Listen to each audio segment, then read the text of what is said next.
மிகச்சிறந்த தலைமையின் வழிகாட்டுதலிலே பொறுப்பிலே செயல்பட்டுக் கொண்டிருக்கிறார் நடைபெற்றுக் கொண்டிருக்கிறார் அண்ணாமலை பல்கலைக்கழக ஆசிரியர் இல்லாத பணி நிறைவு ஊழியர் சங்கத்துடைய தலைவர் அவர்களே,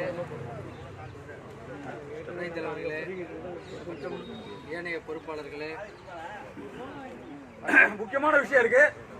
கூட்டத்தில் யாரும் வெளியில போவனா தீர்மானம் இருக்கு. தீர்மானம் நிறைவேற்ற பிறகு போகலாம். சகோதர சங்கத்தினுடைய தலைவர் திரு ஜெயபால் அவர்களே மற்றும் ஏனைய பணிநிறைவு ஊழியர் வழிகாட்டுகளே, உங்கள் அனைவரையும் இந்த மாலை நேரத்திலே வணங்குகிறேன். ஹரிசார் அவர்கள்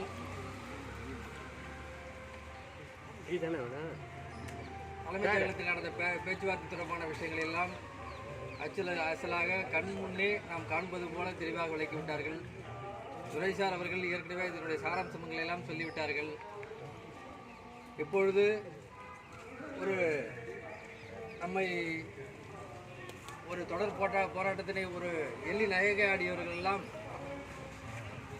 இப்பொழுது என்ன செய்வார்கள் என்று தெரியவில்லை. ஏனென்றால் அவ்வளவு கிண்டலும் கேலியும் பண்ணி கொண்டிருந்தார்கள். வாய்ப்பில்லை, நிறைவேற தானா நீங்கள் கூடாரத்தை காலி பண்ணிட்டு போகிற மாதிரி தான் இருக்கும் அப்படின்னு கிண்டலடித்தவர்கள் எல்லாம், ஏளனம் பேசியவர்கள் எல்லாம் வாய்மூடி நிற்கிறார்கள். நாங்கள் 2ஆம் தேதி ஹரிசார் அவர்களோட தலைமைச் செயலகம் மறுபடியும் சென்ற பிறகு, அதாவது நமக்கு தான் நம்மளுடைய விஷயங்கள் தெளிவாக, அதாவது நிறைய விஷயங்கள் நமக்கு தெரியலே, நம்ம வேல்யூ நமக்கு தெரியலே தவிர வெளியில் உள்ளவங்களுக்கு தெரியுது. சேலம் பெரியார் பல்கலைக்கழகத்திலிருந்து ஒரு தோழர் வந்திருந்தார்.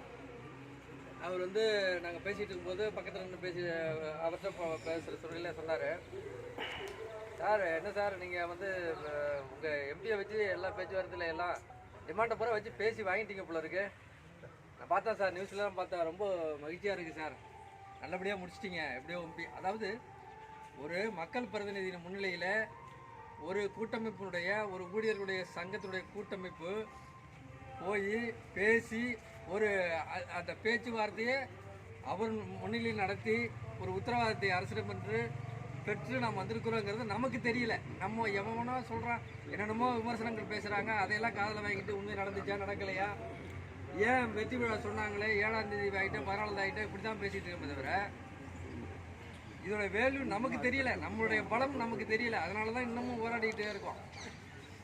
முதல் விஷயம் என்னென்னா, இது மாதிரி ஒரு செட்டப்பில் போய் உட்காந்து பேச்சுவார்த்தை இப்போ இல்லை. சார் சொன்ன மாதிரி நடப்பு இந்த ஆட்சியில் ஒரு சங்கம் போய் பேசி உட்காந்து ஏதாவது ஒரு அக்ரிமெண்ட் அளவில் பேசி முடிச்சுட்டு வந்தது நம்ம கூட்டமைப்பு மட்டும்தான். மற்ற அரசு சங்கங்கள் கூட அது மாதிரி வழிவர்கள் எழுந்து நடந்தா இல்லை.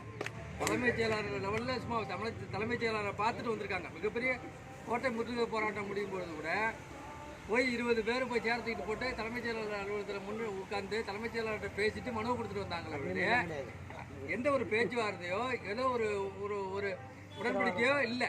அங்கே அப்படி ஒரு சிஸ்டமே இல்லை, யாருடைய முன்னிலையும் இல்லை. அவங்க போய் கொடுத்தாங்க, மனு கொடுத்தாங்க, தலைமைச் செயலர் வாங்கிட்டு சரி நான் பார்க்குறேன் அரசு கவனத்தை கொண்டு போகிறேன்னு சொல்லி அனுப்பிச்சிட்டாங்க. ஏன்னா அந்த போராட்டம் நடக்கும்போது நான் கோட்டையில் அங்கே இருந்தேன், தலைமைச் செயலகத்தில் இருந்தேன். அப்போ chief secretary office chief secretary PA பார்க்குறதுக்காக போயிருந்த டைமில் அங்கே நடந்த விஷயங்கள்லாம் பார்த்துக்கிட்டு இருந்தேன் பக்கத்தில் இருந்து. ஆக நாம் மிகப்பெரிய நமக்கு மிகப்பெரிய தார்மீக ஆதரவு நிறைய பேர் கொடுத்தாங்க. அதில் நம்மளுடைய நாம் முதல் நன்றி சொல்லணும்னா நம்மளுடைய ஆட்சி மன்ற குழு உறுப்பினர் மதிப்புரிய அண்ணன் திரு சிந்தனை செல்வன் அவர்களை சொல்ல வேண்டும்.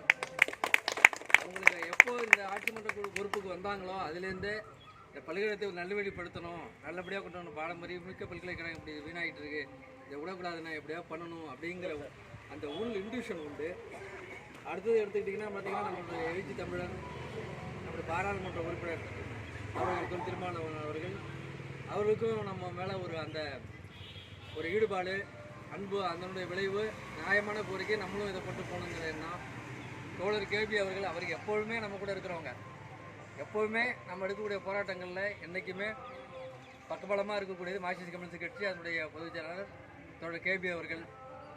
அதனுடைய அவங்க தோழர்கள் எல்லாருமே பார்த்தீங்கன்னா திரு ராஜாவாக இருக்கட்டும், ரமேஷ் பாபு தோழர் ரமேஷ் பாபு இருக்கட்டும், மற்ற எல்லாருமே பார்த்தீங்கன்னா போய் மனுன்னு கொடுத்தா உடனே எடுத்துகிட்டு அதை அடுத்த கட்டத்துக்கு கொண்டு போயிடுவாங்க. அது நமக்கு அவங்களுக்கான ஒரு அந்த தொடர்பு. அடுத்தது இதில் பார்த்தீங்கன்னா மற்ற முக்கியமான நபர்கள்னால் பார்த்தா அது நம்முடைய மாவட்டத்துறை அமைச்சர் வந்து ஒரு உரிமையோடு நம்மளிடம் கண்டிப்பு காட்டினாலும், ஒரு கடுமையாக நம்மளை வந்து ஒரு இது பண்ணுற மாதிரி சொன்னாலும், அவர் தரப்புலேருந்து நமக்கு செய்ய வேண்டிய விஷயங்களை, ஃபார்வேர்டு பண்ண வேண்டிய விஷயங்களை அவர் அரசியலை கவனத்துக்கு கொண்டு போயிட்டாங்க. அதெல்லாம் நம்ம குறை சொல்ல முடியாது. அமைச்சர் வந்து அவங்களுடைய பணியில் இருந்துட்டாங்க. அதே மாதிரி பார்த்திங்கன்னா மற்ற கட்சிகளுடைய பாட்டாளி மக்கள் கட்சி, தமிழக வாழ்வுரிமை கட்சி, அப்புறம் இந்திய முஸ்லீம் லீக்கு, புதிய தமிழகம், இப்படி வந்து எல்லா கட்சிகளுமே வந்து வர்த்தக சங்கங்கள் அவங்கெல்லாம் தார்மீக ஆதரவு கொடுத்தாங்க. எல்லாருடைய எண்ணமும் நமக்கு இருந்தது. முக்கியமாக எல்லாரும் சொன்னால் காவல்துறையுடைய மிகப்பெரிய சப்போர்ட் நமக்கு உண்டு, ஆதரவு, நம்ம அக்கறை நிறைய கொண்டு நமக்கு செஞ்சாங்க. அவங்களும் இந்த இது வந்து மேலே வந்து தலைமை வரைக்கும் போகிறதுக்கு, முதலமைச்சர் வரைக்கும் கவனத்துக்கு கொண்டு போகிறதுக்கு காவல்துறையுடைய இது வந்து ரொம்ப அவங்களுடைய பணி ரொம்ப சிறப்பானது. பத்திரிகை நண்பர்கள்லாம் பார்த்திங்கன்னா அன்னன்னைக்கு அப்டேட் நியூஸை கொண்டு போயிட்டே இருந்தாங்க. இப்படி எல்லா மட்டத்துலையுமே வந்து எல்லாருமே வந்து நமக்கு உதவி செஞ்சுருக்காங்க. அது ஏன்னா அந்த கோரிக்கை நியாயங்கிறதுனாலையும், ஒரு ஓய்வு பெற்றவர்களுடைய வாழ்வாதாரமாக இருக்கக்கூடிய இந்த பிரச்சனையை வந்து நம்ம சரி பண்ணணும். எல்லாருக்குமே தன்னுடைய அப்பாவை, தன்னுடைய சகோதரராக நம்மளை பார்த்ததுனால இந்த நிகழ்வு நடந்திருக்கிறது. நீங்கள் ஓய்வு பெற்ற